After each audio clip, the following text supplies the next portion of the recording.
Good morning dear friends, welcome back to Varadaraj YouTube channel. ನಾನು ನಿಮ್ಮ ಶಿವ ಮಾಡುವ ನಮಸ್ಕಾರಗಳು. ಇವಾಗ ಏನಪ್ಪ ಅಂತಂದರೆ ರೆಫರಲ್ ಸಿಸ್ಟಮ್ ಅಂತಕ್ಕಂಥ ಒಂದು ಯೂನಿಟನ್ನು ಡಿಸ್ಕಸ್ ಮಾಡ್ತಾ ಹೋಗೋಣ. ಇನ್ ಡೀಟೇಲ್ ಆಗಿ ಎಕ್ಸ್ಪ್ಲೇನ್ ಮಾಡ್ತಾ ಹೋಗ್ತೀನಿ.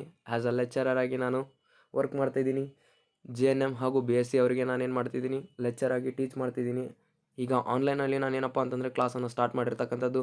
ಇಫ್ ಯಾರಾದರೂ JNM ಸ್ಟೂಡೆಂಟ್ಸ್ ಇದೆ ಅಂದರೆ ರೆಫರಲ್ ಸಿಸ್ಟಮ್ ಯೂನಿಟ್ ನಂಬರ್ 7 ಇದನ್ನು ನೋಡ್ಕೋಬೋದು ನೀವು.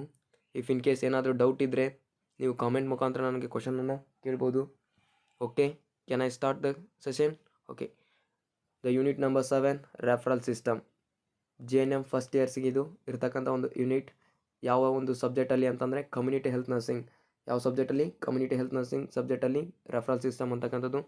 ಓಕೆ, ಟೈಮನ್ನು ವೇಸ್ಟ್ ಮಾಡೋದು ಬೇಡ, ಕ್ಲಾಸನ್ನು ಸ್ಟಾರ್ಟ್ ಮಾಡೋಣ.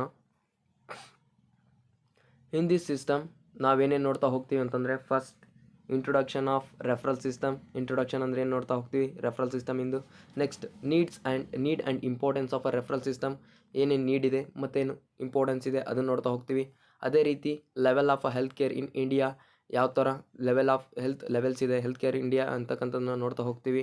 ಅದೇ ರೀತಿ ಸ್ಟ್ರಕ್ಚರ್ ಆಫ್ ರೆಫರಲ್ ಸಿಸ್ಟಮ್, ಯಾವ ಥರ ಸ್ಟ್ರಕ್ಚರ್ ಆಗಿದೆ, ಸ್ಟ್ರಕ್ಚರ್ಡ್ ಆಗಿ ಯಾವ ಥರ ನಾವು ಎಲ್ಲಿಂದ ಎಲ್ಲಿಗೆ ಟ್ರಾನ್ಸ್ಫರ್ ಮಾಡ್ತೀವಿ ಪೇಷಂಟ್ನ, ಸಬ್ ಸೆಂಟರಿಂದ ಯಾವ ಥರ PHCಗೆ, PHCಯಿಂದ CHCಗೆ ಯಾವ ಥರ ಅಂತಂದು ಇಲ್ಲಿ ಇನ್ ಡೀಟೇಲ್ ಆಗಿ ನೋಡ್ತಾ ಹೋಗ್ತೀವಿ. ಅದಾದ ನಂತರ ನೆಕ್ಸ್ಟ್ ಟೈಪ್ಸ್ ಆಫ್ ರೆಫರಲ್, ಯಾವ ಥರ ಡಿಫ್ರೆಂಟ್ ಆಗಿರ್ತಕ್ಕಂಥ ಟೈಪ್ಸ್ ಇದೆ ಅದನ್ನು ನೋಡ್ತಾ ಹೋಗ್ತೀವಿ. ಅದಾದ ನಂತರ ಸ್ಟೆಪ್ಸ್ ಇನ್ ರೆಫರಲ್ ಸಿಸ್ಟಮ್, ಯಾವ್ಯಾವ ಥರ ಸ್ಟೆಪ್ಸ್ ಇದ್ದಾವೆ ಅದನ್ನು ಏನಪ್ಪ ಅಂತಂದರೆ ನೋಡ್ತಾ ಹೋಗ್ತೀವಿ. ಅದೇ ರೀತಿ role of a nurse in referral system, nurses role ಏನು ರೆಫರಲ್ ಸಿಸ್ಟಮಲ್ಲಿ ಅದು ನೋಡ್ತಾ ಹೇಳ್ತಾ ಹೋಗ್ತೀವಿ. Next indication for a referral system, ಯಾವ ಥರ ಇಂಡಿಕೇಶನ್ಸ್ ಇರುತ್ತೆ ಅದನ್ನು ನೋಡ್ತಾ ಹೋಗ್ತೀವಿ. ಯಾರಿಗೆ ಮಾಡಬೇಕು ಅಂತಂದು ರೆಫರಲನ್ನು ಯಾವಾಗ ಮಾಡಬೇಕು ಅದನ್ನು ನೋಡ್ತಾ ಹೋಗ್ತೀವಿ. ನೆಕ್ಸ್ಟ್ ಬ್ಯಾರಿಯರ್ಸ್, ಯಾವಾಗ ಏನಾದರೂ ಯಾವ ಥರ ಅಡೆತಡೆಗಳಿರ್ತವೆ ರೆಫರಲನ್ನು ಮಾಡಬೇಕಾದ್ರೆ ಅಂತಂದು ನೋಡ್ತಾ ಹೋಗ್ತೀವಿ. ಅದೇ ರೀತಿ ಕಂಕ್ಲೂಷನ್, ಲಾಸ್ಟಲ್ಲಿ ಕಂಕ್ಲೂಷನನ್ನು ನೋಡ್ತಾ ಹೋಗ್ತೀವಿ. ಓಕೆ, ಇದಿಷ್ಟು topic related to referral system. Referral ಸಿಸ್ಟಮ್ನ ಒಂದು ಚಾಪ್ಟರಲ್ಲಿ ಬರ್ತಕ್ಕಂಥ ಒಂದು ಸಬ್ ಟಾಪಿಕ್ಸ್ ಇವೆಲ್ಲ. ಇವುಗಳನ್ನು ನಾವು ಏನು ಮಾಡೋಣ, ಇನ್ ಡೀಟೇಲ್ ಆಗಿ ನೋಡ್ತಾ ಹೋಗೋಣ. ಓಕೆ, ಕ್ಲಾಸನ್ನು ಸ್ಟಾರ್ಟ್ ಮಾಡೋಣ. ಎಲ್ರಿಗೂ ಆಡಿಬಲ್ ಆಗಿದೆ ಅನ್ಕೊತೀನಿ ನನ್ನ voice. Okay, can I start? Okay, start ಮಾಡೋಣ. Introduction.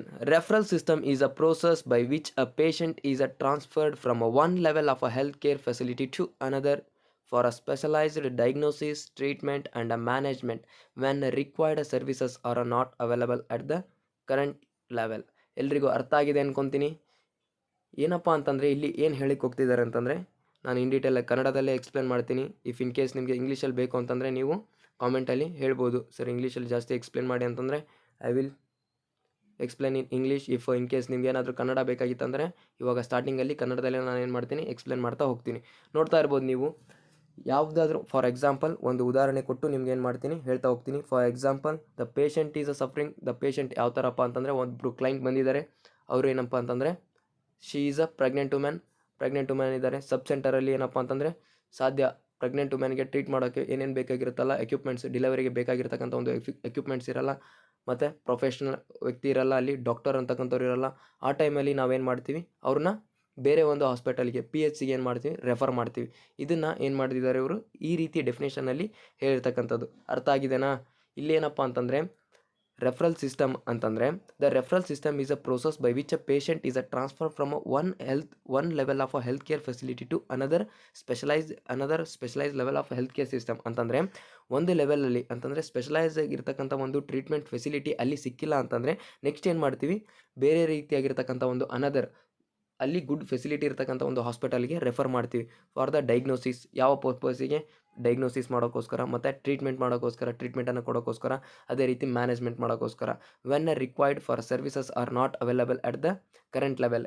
ಯಾವಾಗ ಒಂದು ಕರೆಂಟ್ ಲೆವೆಲಲ್ಲಿ ನಾನು ಹೇಳಿದ್ನಲ್ಲ, ಒಂದು ಪರ್ಟಿಕ್ಯುಲರ್ ಆಗಿರ್ತಕ್ಕಂಥ ಒಂದು ಸಬ್ ಸೆಂಟರಲ್ಲಿ ಒಂದು ಫೆಸಿಲಿಟಿ ಇಲ್ಲ ಅಂತಂದರೆ ನೆಕ್ಸ್ಟ್ ಏನು ಮಾಡ್ತೀವಿ, PHCಗೆ ರೆಫರ್ ಮಾಡ್ತೀವಿ. PHCಯಲ್ಲಿ ಒಂದು ಅವೈಲಬಲ್ ಫೆಸಿಲಿಟಿ ಇಲ್ಲ ಅಂತಂದರೆ ನೆಕ್ಸ್ಟ್ ಏನು ಮಾಡ್ತೀವಿ, CHCಗೆ ರೆಫರ್ ಮಾಡ್ತೀವಿ. ಈ ಥರ ಏನಪ್ಪ ಅಂತಂದರೆ ಸ್ಟೆಪ್ ಬೈ ಸ್ಟೆಪ್ ಏನು ಮಾಡ್ತೀವಿ, ರೆಫರ್ ಮಾಡ್ತಾ ಹೋಗ್ತೀವಿ according to their care and according to their ಅವ್ರಿಗೆ ಯಾವ ಥರ ಒಂದು ಡಿಸೀಸಿಂದ ಸಫರ್ ಆಗ್ತಿರ್ತಾರೋ ಅದ್ರ ಮೇಲೆ ನಾವೇನು ಮಾಡ್ತೀವಿ, ರೆಫರಲ್ ಸಿಸ್ಟಮನ್ನು ಯೂಸ್ ಮಾಡ್ಕೊತೀವಿ. ಇದಿಷ್ಟು ಇಂಟ್ರೊಡಕ್ಷನ್ ಅಬೌಟು ರೆಫರಲ್ ಸಿಸ್ಟಮ್.